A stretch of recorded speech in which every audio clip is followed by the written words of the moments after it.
Sou André Veríssimo, sou o redator principal do ECO e vou ser o moderador do painel que vamos ter já a seguir sobre o impacto do ESG na análise de riscos.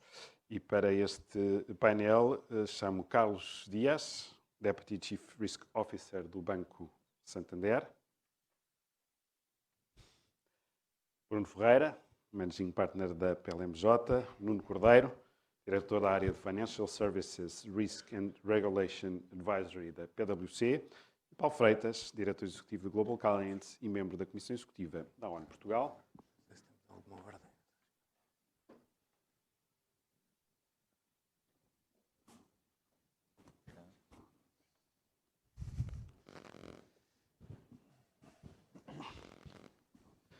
Numa breve pesquisa da definição do que são riscos ESG, cheguei a uma definição, um evento ou condição ambiental, social ou de governança que, se ocorrer, pode causar um impacto negativo, real ou potencial, no desempenho operacional e na situação financeira de uma empresa. Enfim, parece ser um tema de facto sério. Nuno Cordeiro, eu ia começar por si.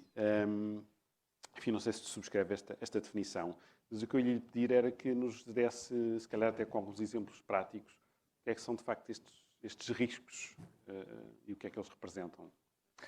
Olá, bom dia a todos. Portanto, antes de mais agradecer o convite para representar a PwC, portanto, neste painel de debate. Dar apenas duas notas muito rápidas. PwC, portanto, somos uma empresa líder em serviços de auditoria e serviços de consultoria. Temos uma estratégia a nível mundial, de facto, para este sistema que vai levar, de facto, a uma criação, por exemplo, de 100 mil colaboradores ou 100 mil novos empregos em toda a rede PwC. E em Portugal, efetivamente, estamos a fazer este investimento e temos uma equipa de gestores, economistas, engenheiros ambientais, cientistas, de facto, a estudar este tema e o impacto que tem no sistema financeiro. Respondendo à sua questão, eu gosto de usar um exemplo que nos vai levar exatamente à definição e à definição prática do que é que são estes riscos ESG, mas que nos leva a entender, quer dizer, que há muito ruído e que às vezes há muitas mensagens contraditórias para chegarmos a esta questão prática, ou a esta definição prática. E eu gosto de dizer que basicamente podemos ter dois fóruns de discussão. Num primeiro fórum temos dois perfis habituais, um primeiro perfil muito preocupado com as questões sociais e muito preocupado em trazer o ESG, às vezes até por uma discussão mais moral, e também nesse auditório quem entende, não, mas há aqui umas obrigações regulamentares que nos vão obrigar a cumprir com uma série de coisas, nomeadamente reporte, e portanto coloca o ESG, o desafio do ESG, numa lógica de reporte. Depois há um segundo auditório, e esse auditório, provavelmente o auditório que aqui temos hoje, que também tem dois perfis. Um primeiro perfil que eu posso dizer que acaba por alguma forma de ser um perfil do visionário, como acabámos por ter na sessão anterior, em que basicamente percebe o que é que temos pela frente e vê como é que conseguimos, no fundo, lucrar e aproveitar estas oportunidades. E depois temos o outro perfil, no fundo, gestores financeiros e gestores bancários, como nós somos, que temos que entender exatamente então o que é isto do ESG ou o que é que são os riscos ESG. E esta é a perspectiva correta. Temos essa definição, temos a definição já agora regulatória do supervisor ou do regulador bancário que nos diz riscos ESG, muito preocupante ou devemos ter muita atenção na lógica ambiental, porque é essa que efetivamente pode vir a ter impacto mais material e deve ser colocada, vamos dizer, primeiro numa perspectiva física, depois numa perspectiva de transição. Qual é que é o interessante ou qual é que é aqui a grande motivação nesta definição? É que este acaba por ser um risco que vamos dizer que das duas uma, quer dizer, ou morremos ou sofremos com o próprio risco ou sofremos com a cura desse mesmo risco. E passo a explicar usando os tais exemplos práticos, que é, nesta lógica mais física, quer dizer, estamos a falar obviamente daquilo que são as alterações climáticas e do impacto que essas alterações têm na nossa economia, nas nossas vidas. Aliás, vivemos, como temos visto nas notícias, aparentemente num cenário de emergência climática. Nós em Portugal sabemos, vemos isso lá fora, temos estudos a confirmar isso. E, portanto, essa é uma perspectiva, esse é o impacto dos riscos ESG. Qual é que é a outra perspectiva? No fundo, é fazer alguma coisa para contrariar este impacto mais físico, que é a tal cura, que nos cria também um grande problema. Portanto, é a lógica de risco de transição. O que é isto do risco de transição? No fundo, como se explicava anteriormente, adaptar a nossa economia, adaptar as nossas atividades para descarbonizar a nossa economia, para descarbonizar aquilo que fazemos, necessariamente implica uma transição energética, necessariamente implica discutirmos e adotarmos modelos económicos mais circulares. Porquê é que isto é um risco? Isto é um risco porque obriga as empresas a adaptarem-se, obriga os Estados e os governos, de facto, a mobilizarem fundos, porque tem que haver um esquema de partilha de risco, um esquema de incentivo para estas matérias. É um desafio nesta vertente. Basicamente, o que nos dizem os estudos mais recentes é que, a nível europeu, até 2030, teremos que investir mais ou menos 500 mil milhões de euros por ano para conseguir estes objetivos ligados a esta transição da nossa economia. Para terem uma noção, que estes 500 mil milhões de euros comparam-se com cerca de 750 mil milhões, que foi aquele pacote que foi montado para respondermos à crise de Covid e, portanto, é o nosso plano de recuperação. E então falar de riscos ESG nesta lógica de gestores financeiros, gestores bancários, é de facto entender estas duas visões, são as duas visões mais materiais para aquilo que nós fazemos e que das duas uma ou atacamos pelo lado físico e tentamos mitigar os impactos que daí vêm, ou atacamos, portanto, pelo lado da transição e sabemos que também temos aí este desafio em termos de adaptação e investimento que ali existe. Um desafio inevitável. Sem dúvida. Carlos Dias, como é que a banca e o Banco Santander, em particular, estão a incorporar estes riscos na gestão do negócio? Primeiro de todo, obrigado pelo convite. Un prazer partillar esta mañá con todos vocês. No banco, para nós, obviamente, este é un factor chave, un factor crítico, como já apuntaba o Nuno, non é? O que ten que ver con os riscos ESG. Para mí, un dos principais riscos ESG é un dos principais é a propia ESG, o como percebemos a ESG. Se nos aplicamos os mesmos métodos, as mesmas metodoloxías de análise e assessment de riscos, no que é o risco tradicional financeiro e non financeiro aos riscos ESG, vamos ter un problema. Porque as metodoloxías que hoxe temos non xutan proper para o que é un risco ESG. Esa é a nosa opinión.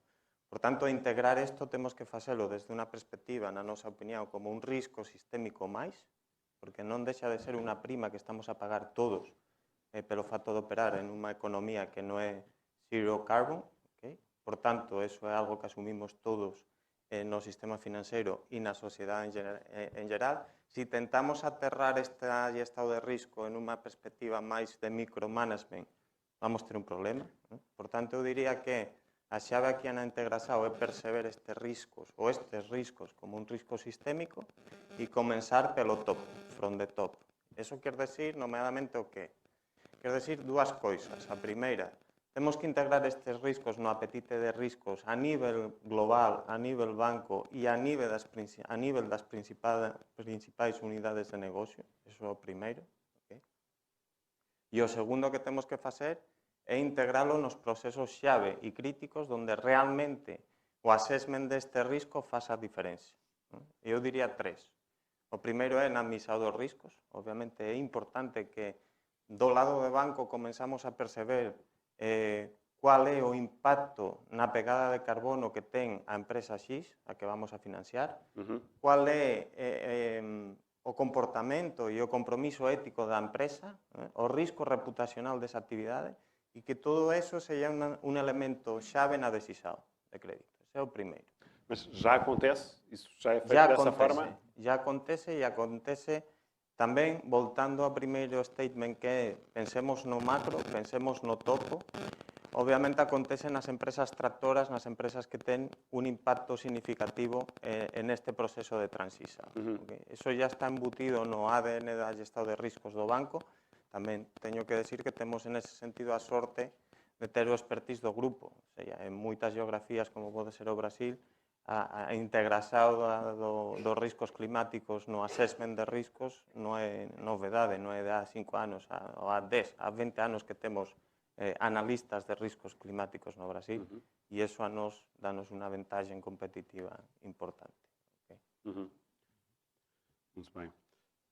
Paulo Freitas, e no negócio segurador, como é que estes riscos são considerados? Como é que isto está a afetar o negócio segurador? Muito bem. Bom, antes de mais também agradecer desde já, portanto, o convite que nos foi dirigido à ONU Portugal, agradecer desde logo ao André Veríssimo também, que nos lançou o convite, à PLMJ, também por ser um anfitrião também deste evento e a todos os parceiros.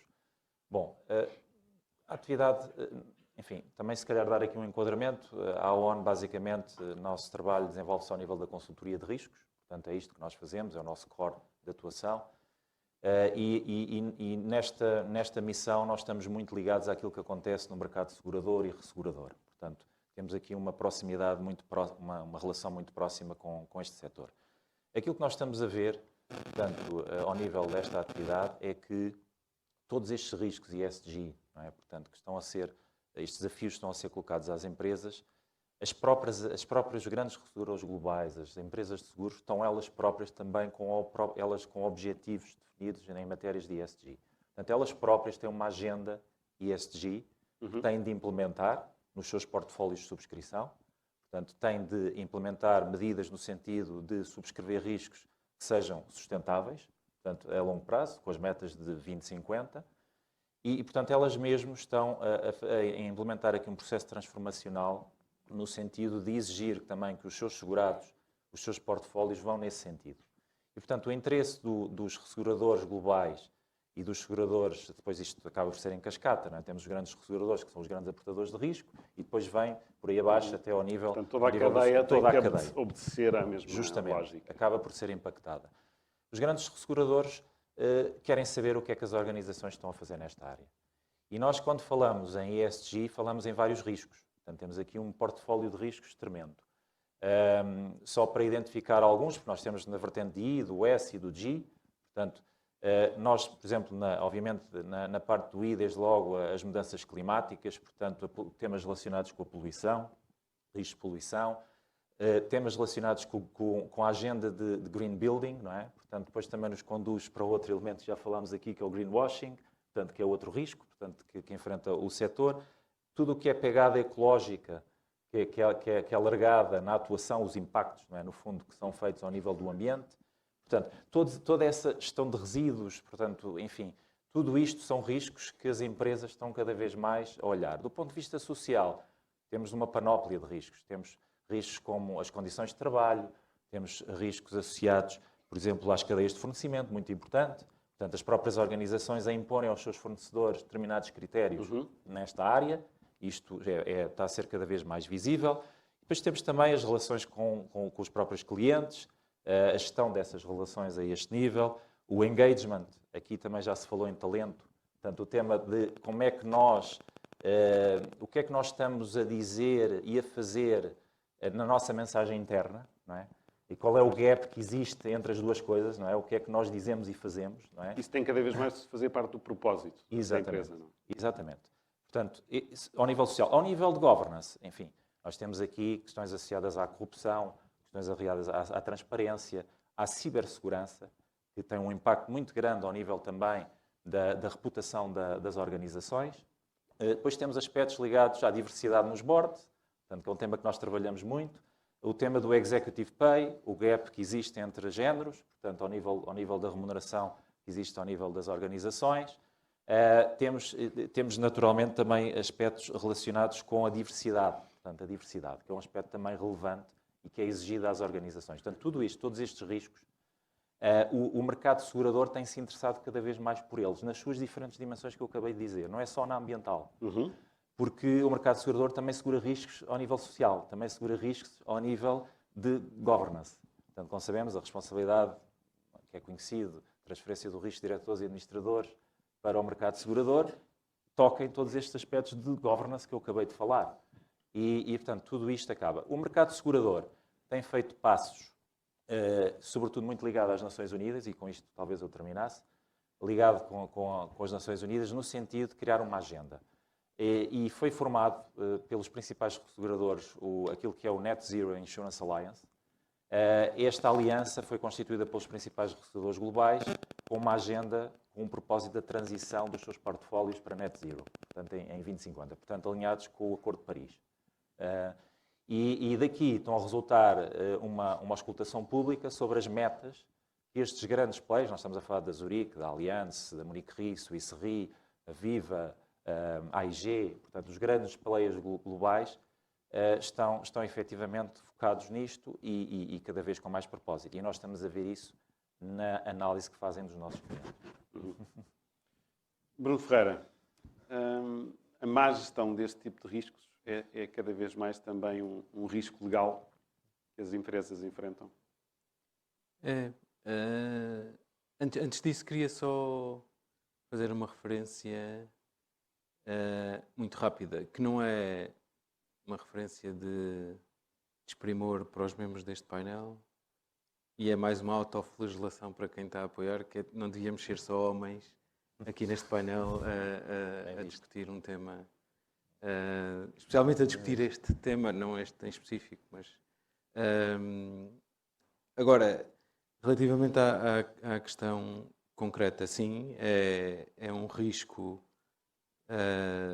legal num sentido mais amplo, porque hoje em dia é cada vez maior o número de regulação e mais detalhado, e temos aqui pessoas que lidam com isso diretamente na perspectiva das exigências regulatórias que obrigam quer a identificar os riscos, quer a geri-los da melhor forma e eventualmente até mitigá-los.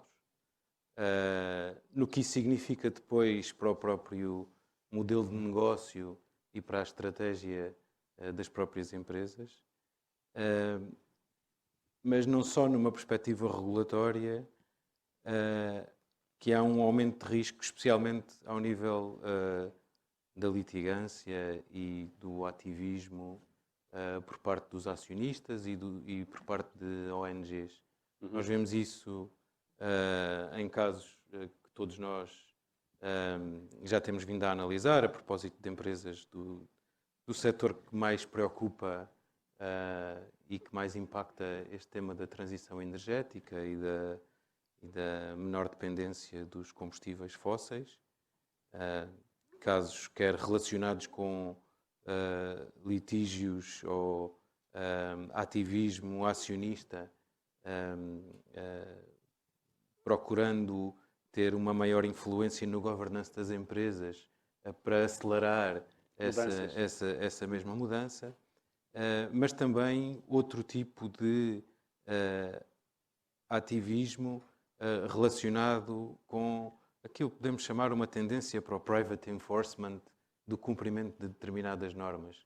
Um exemplo disso existe já um regime em França que as empresas francesas são obrigadas a fazer uma auditoria sobre a sua cadeia de fornecimento, analisar os impactos que estão a criar nessa cadeia, que a própria entidade e a sua cadeia de fornecimento está a criar em vários destes aspectos e, portanto, um dos riscos a que as empresas estão sujeitos, temos vindo a verificar, é não só o risco de haver litígio sobre o impacto que elas estão a criar, mas ainda antes disso, só o risco de haver litígio sobre a má identificação de todos os impactos que elas estão a criar e, portanto, isso em si próprio já é um risco. Ou seja, para quem no debate entre a bondade da regulação está a achar que não se pode utilizar as empresas para evitar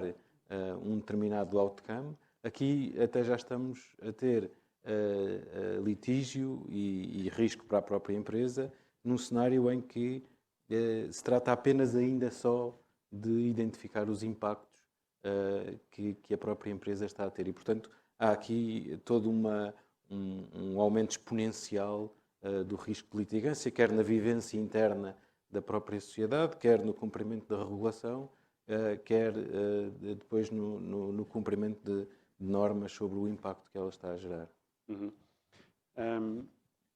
Nuno Cordeiro, um dos temas, enfim, que se fala muito quando se coloca a questão da análise dos riscos ESG é mesmo como aferi-los. Enfim, se calhar na parte do S a tarefa é mais fácil, enfim, há números quantificáveis, enfim, a diversidade, a disparidade salarial, enfim, isso é facilmente quantificável. Já no que diz à questão climática, pode ser difícil perceber e avaliar esse risco. Esse é o ponto e é o que justifica também no início da minha intervenção, de facto, ter-me focado mais na componente ambiental, porque considero que essa efetivamente é a nova componente, é aquela que coloca algum desafio a isto que estamos habituados a fazer. A componente social, a componente de governação são sem dúvida alguma importantes, mas se calhar já encaixam relativamente bem naquilo que o setor financeiro, que o setor bancário já tem. Quer dizer, temos departamentos de compliance altamente desenvolvidos, desenvolvendo técnicas no âmbito do branqueamento de capitais. Portanto, esse tipo de questões muito naturalmente entra nos controlos que já existem. O que não entra assim tão fácil, e como o Carlos dizia, é de facto as questões ligadas ao tal risco ambiental. Risco ambiental veja-se na lógica de risco físico e na lógica de risco de transição. Como é que isto se quantifica, então? Bom, isto quantifica-se usando a resposta ou usando a abordagem que temos que usar para os outros riscos, que é conhecendo exatamente os riscos, ter a informação sobre eles e, a partir daí, geri-los, mensurá-los e controlá-los. Agora, como é que isto se faz na prática? Temos que partir isto em peças. Primeira peça, riscos físicos. Okay? O que é um risco físico para o setor financeiro, para o setor bancário? Há uma visão muito óbvia, é o risco que está nos meus colaterais. Eu estou a financiar uma habitação e se aquela habitação estiver numa zona sujeita a fogos florestais, estiver numa zona sujeita a cheias, sejam elas fluviais, sejam elas decorrentes de temas de erosão costeira, efetivamente eu tenho ali um risco adicional sobre aquele ativo. Da mesma forma que se eu estiver a financiar uma empresa e tiver, no fundo, um colateral imobiliário associado ao crédito daquela empresa, eu posso estar sujeito também a este tipo de riscos. A questão que se levanta é: bom, mas aquele ativo é exatamente o quê? É os escritórios da empresa? Ou é a fábrica da empresa? Bom, se for os escritórios da empresa, se calhar estou exposto a risco, mas não é um risco assim tão importante quanto isso. Portanto, o primeiro tema é exatamente a informação. É perceber como é que eu estou exposto. É óbvio num colateral residencial, não é tão óbvio no caso de um financiamento empresarial, em que eu posso ter vários ativos imobiliários, falando ainda só de risco físico, e, portanto, tenho que fazer este entendimento. Isto é também um desafio. Porque, tipicamente, o que estamos habituados a ter é, no caso residencial, o registro da conservatória, identificar a casa muito bem, etc., não tem grandes dúvidas.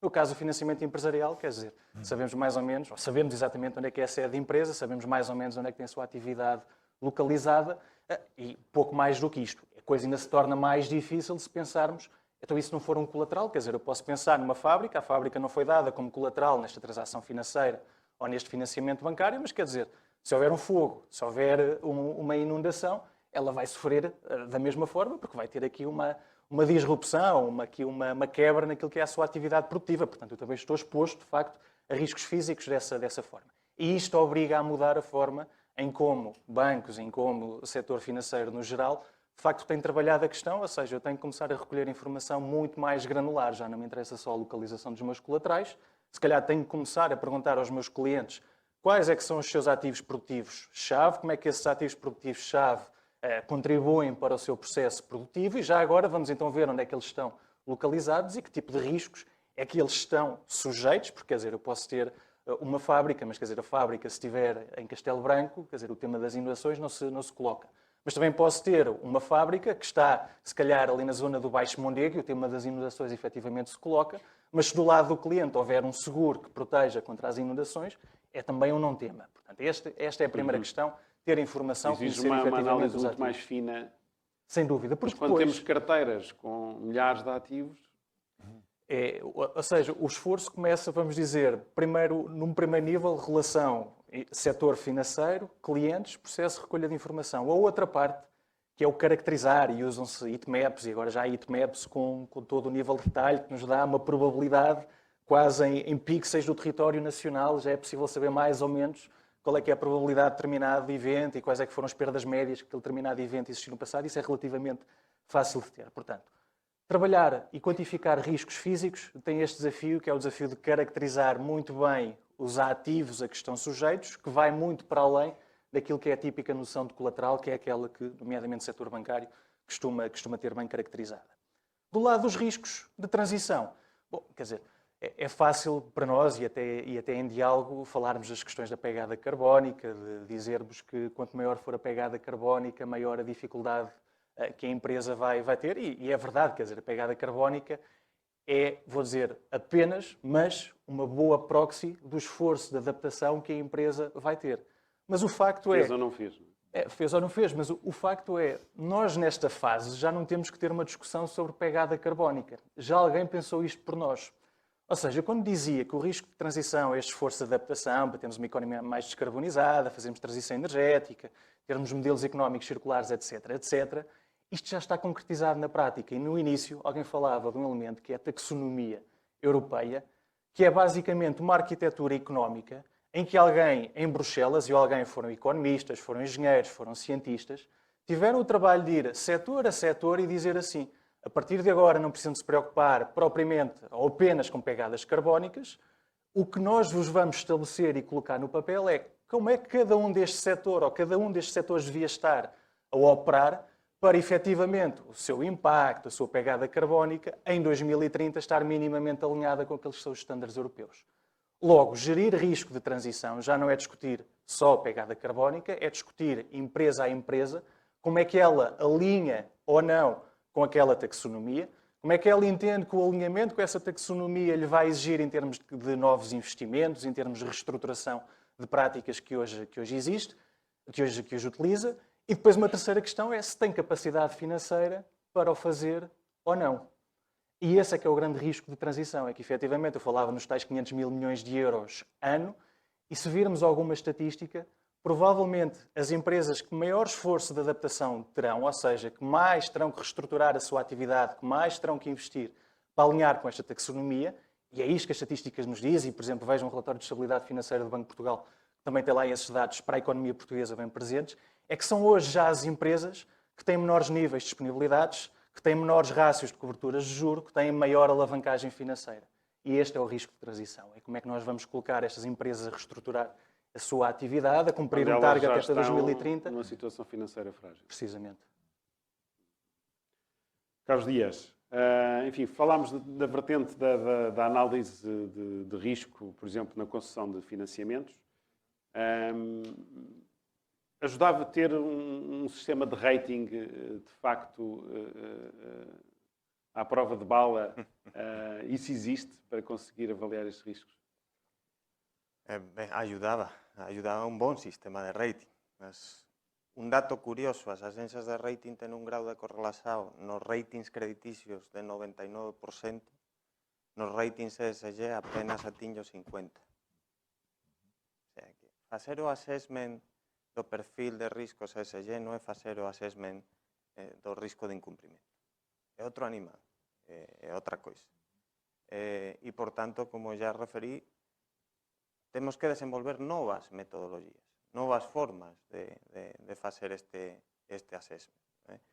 Outro exemplo, cando ollamos para certificados energéticos e tentamos procurar a correlación con o risco de incumprimento, en algunhas carteras tens menos risco de incumprimento nun certificado E do que nun certificado A. Por diferentes cuestións. Por tanto, eu non posso aplicar as metodoloxías tradicionais de cuantificación e medición de riscos a este novo risco. Temos que mudar. É un desafío gigantesco. Okay?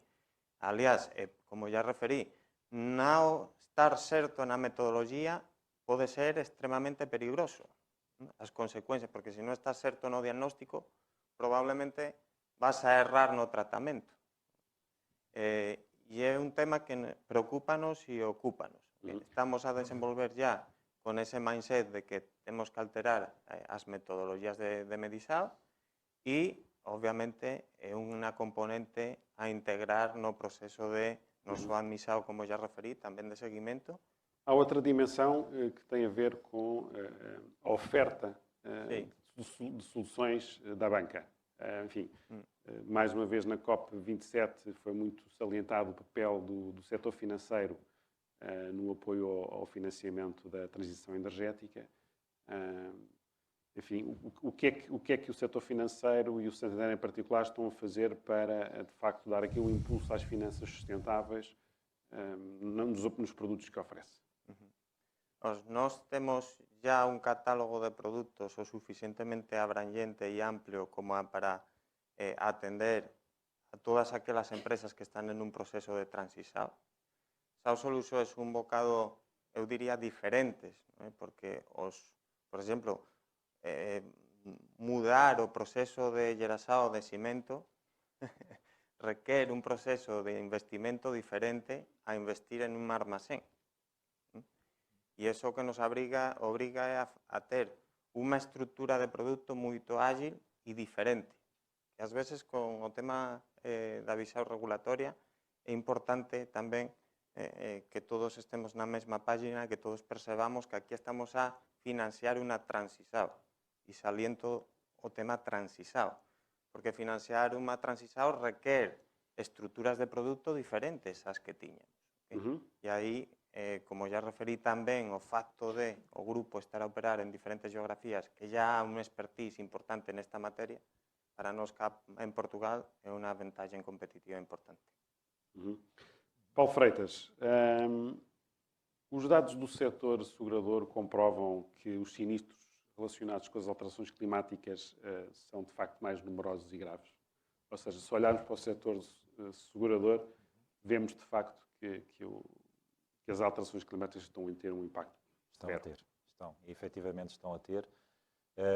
E talvez para compreendermos esse fenómeno, valeria a pena explicar que os modelos, portanto, os modelos dos grandes aportadores de risco, digamos assim, dos grandes seguradores globais, estão sempre assentes em dados.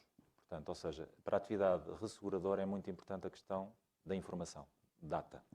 Portanto, todos os modelos preditivos, portanto, que permitam depois definir modelos de subscrição, modelos de tarifação, inclusivamente, o mercado segurador dá-se muito mal quando não tem informação. Quando não tem informação. Portanto, aliás, enfim, como qualquer setor. Sem informação não é possível calcular o risco. Ora bem, e portanto, o que é que está a acontecer? O que está a acontecer é que a mudança climática tem vindo a causar estes desafios ao mercado segurador também. Ele próprio. Porquê? Porque nós estamos a ver transformações que nós não temos ainda informação sobre ela, sobre os verdadeiros impactos. Agora, o que é que estamos a observar? Estamos a observar é que, de facto, as mudanças climáticas estão a ter um impacto muito relevante. E, mais recentemente, nós estamos a ter um período muito mais intenso de catástrofes naturais, fenómenos extremos, isso é visível, portanto, é perfeitamente visível, e o mercado segurador está a sofrer esse impacto fortemente. Ainda agora o furacão Ian, portanto, teve o impacto que teve. Trata-se de um evento que vai além do impacto ao nível do resultado do ano das empresas resseguradoras, portanto, impacto ao capital de alguns resseguradores, portanto, inclusivamente. E, portanto, são fenómenos que cada vez mais estão a ter... e qual é o resultado disto? É que os resseguradores acabam por impor agravamentos e aumentos nas suas tarifas de uma forma indiscriminada, e isso depois acaba por se refletir em toda a cadeia e no acesso, portanto, no custo Eu gostava aqui de trazer aqui um tema também para esta sessão. Nós fizemos recentemente um evento também com a APREN e aquilo que acabámos de falar ao nível da transição energética e da necessidade do financiamento da transição energética. Existe aqui uma correlação muito, muito forte entre a alocação de riscos e o valor dos projetos. Portanto, os projetos de energias renováveis, propriamente dito. A transição vai passar muito por aí, portanto, por esta transição para formas mais sustentadas e renováveis, não é? De produção energética. E, portanto, quando nós falamos em riscos, há aqui um nexo de causalidade muito forte entre a forma como eu aloco o risco, como eu coloco os riscos fora das SPVs, digamos assim, eu transfiro através de veículos de transferência de risco para o mercado segurador e tenho os colaterais necessários, e o valor do meu ativo. Quando o valor do ativo aumenta, naturalmente, eu torno-me mais competitivo. Porque eu consigo melhores condições de financiamento, consigo maturidades diferentes, portanto, consigo extrair mais valor, quer ele seja ao nível quando está em operação, ou o valor contabilístico, ou até para uma transação futura desse próprio projeto. Portanto, existe aqui uma correlação muito direta em termos desta relação, e o mercado segurador e ressegurador tem aqui um papel importante no sentido de permitir a alocação destes riscos e fazer com que porque, repara, os investidores, quer os investidores e os financiadores, obviamente ninguém quer investir num projeto que obviamente, que não tenha esta componente devidamente tratada. Portanto, o mercado ressegurador global, eu diria, está a sofrer estes impactos, está-se a refletir na tarifação, os segurados estão a sofrer essas.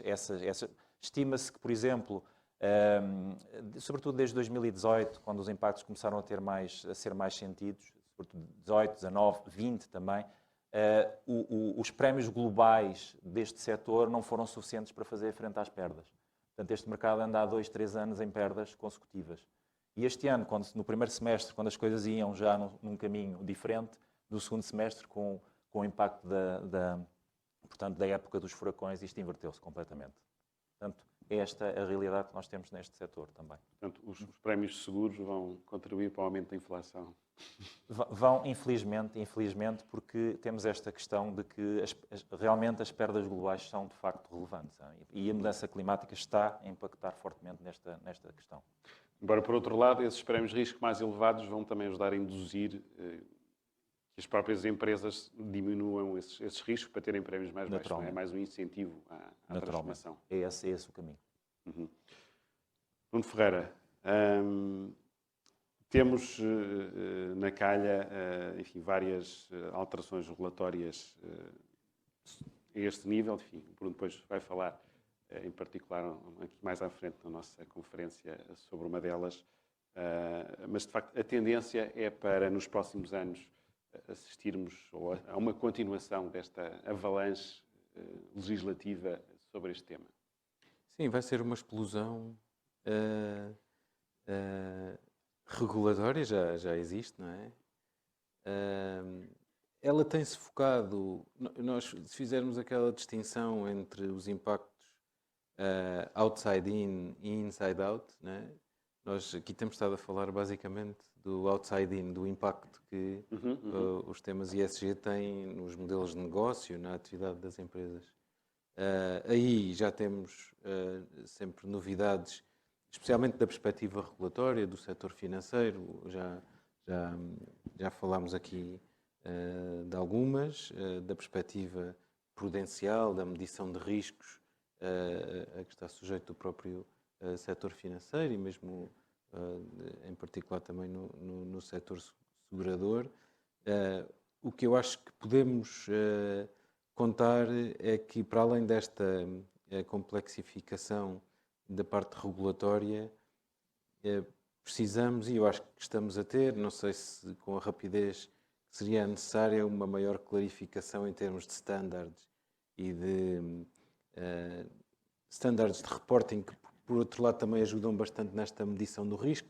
Claro que os bancos depois têm os seus próprios modelos e fazem as suas próprias análises, mas tudo isso, até para agentes económicos menos sofisticados que os bancos na medição do risco, teria bastante utilidade que estes standards de reporting ou de contabilização fossem o mais avançados possíveis, e existem um conjunto de iniciativas que já estão a ocorrer nesse sentido e que eu acho que vão ser bastante benéficas no sentido de não só ajudar os próprios agentes económicos a saber com o que é que contam em certa medida, mas, por outro lado, também para evitar alguns dos efeitos mais nefastos do impacto mediático que este tema tem tido ao nível do greenwashing e tudo isso, porque vai ser bastante mais Precisamente fácil. em que é mais regulado, é mais difícil haver greenwashing.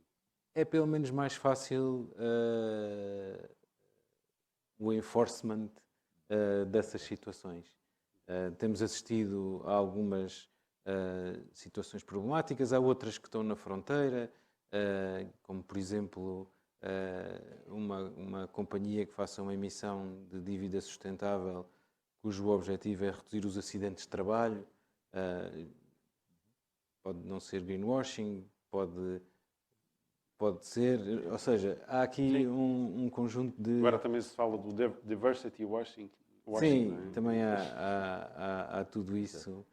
Mas eu estou convencido que, para além de dificultar muito o trabalho do Carlos e de pessoas como ele no seu dia-a-dia, no sentido de adaptar, e por vezes essas regulações também não vêm logo bem feitas à primeira e não encaixam bem com a forma de funcionamento, mas acho que vai facilitar bastante e vai ter um efeito bastante positivo no fim do dia para todos estes efeitos nefastos. Uhum.